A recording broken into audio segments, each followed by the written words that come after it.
अगर आप शहर के लोगों से पूछेंगे कि आपका फेवरेट मौसम कौन सा है तो वो लोग यही कहेंगे कि बरसात का। लेकिन उन लोगों से जब आप पूछेंगे जिनका घर किसी नदी के किनारे है तो उनके लिए बरसात का मौसम आफत है। जी हाँ, आप ये देख सकते हैं ये नदी कितनी चौड़ी है और इसका बहाव आप देखकर अंदाज़ा लगा सकते हैं कि कितने घर और कितने खेत इसमें समाहित होंगे। इस वक्त मेरी मौजूदगी है मऊ के विधानसभा क्षेत्र मधुबन में और हमारे पीछे ये पुल जो है ना दिख रहा है, आधा पुल बनकर तैयार हुआ है। ये 2012 से 17 के बीच में बना हुआ है। समाजवादी पार्टी की जब सरकार थी तो उसमें बजट पास हुआ था और उस दौरान यह पुल बनकर तैयार हुआ। लेकिन ये तैयार कैसे हुआ है? आधा पुल है। इसके बाद बीजेपी की सरकार आई, लेकिन बीजेपी की सरकार के दौरान इस पे कोई भी काम नहीं किया गया। आपको मालूम ही होगा कि हर साल केंद्र में भी बजट पास होता है फरवरी के महीने में और हर राज्य में भी हर अपनी सरकार अपना बजट एक पास करती है फरवरी के महीने में।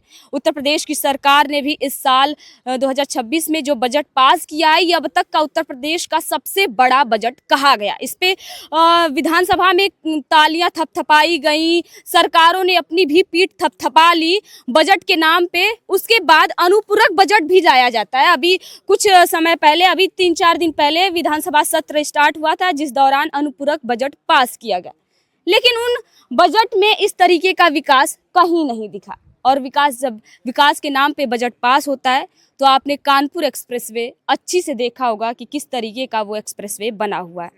आखिरकार क्यों? क्या सिर्फ मंदिर मस्जिद बन जाने से किसी का विकास हो जाएगा?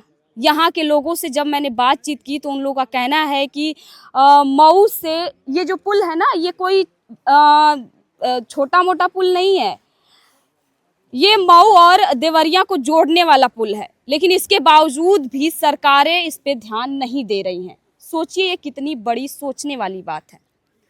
कहते हैं ना कि एक घर बनाने में जिंदगी खपा देते हैं एक घर बनाने में, लेकिन सरकार तुम्हें शर्म नहीं आती इस तरीके का विकास करके जुमलेबाजी हाँकने में।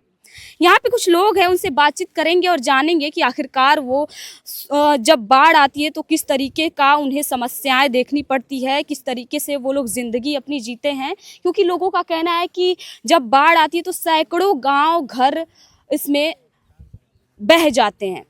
इसके आसपास करीब 25 गांव पड़ते हैं, 25 से 26 गांव जो इस बाढ़ से प्रभावित हैं।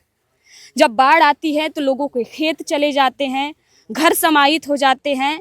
लोग आशियाना बनाने में अपनी एक पूरी ज़िंदगी खपा देते हैं। लोगों का एक सपना होता है कि हम घर बनाएं, उस घर में रहें, लेकिन सोचिए जब बाढ़ आती है तो उनको अपना आशियाना छोड़ना पड़ता है। ये कितनी दर्दनाक बात है। लेकिन ये बात जो न है ना, सरकार को नहीं समझ में आएगी, क्योंकि वो एसी और कूलर जैसे ऑफिस में घर में रहते हैं, उनको सरकारी आवास मिल जाता है। लेकिन जब जो जनता टैक्स दे रही है, हर एक सामान पे टैक्स हम लोग पे कर रहे हैं, आम जनता, उनके लिए कुछ नहीं सोचा जा रहा था। जब कटान शुरू हो गई तो बोरी में बालू भर के लोग डालते थे, थोड़ा बहुत डाले उसके बाद खत्म। यहाँ अस्थाई जब तक आगे से बोल्डर बड़ा नहीं पड़ेगा। अच्छा, आप लोग वहाँ पढ़ने इसलिए जाते थे क्योंकि वहाँ अच्छे स्कूल थे? अच्छे स्कूल थे, अभी भी होंगे। अब सब स्कूल है अभी, लेकिन अब कोई जाता नहीं है। इस समय जितना बड़ी नदी हो गई कोई जाता भी नहीं। मजबूरन, मतलब ऐसे ही बेकार थोड़ा बहुत स्कूलों में काम चलाया जा रहा है। बच्चों जाने का साधन नहीं है ना, जाने कोई साधन नहीं है।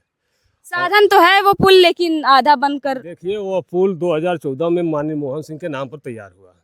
पुल बन रहा था, बन भी गया था। मैंने यहाँ के विधायक साका बाबा से बात की है तो साका बाबा कहे कि 150 करोड़ रुपया मैं पास करा दिया हूँ शासन में, और अभी तो मतलब कि 2-3 साल पहले का है।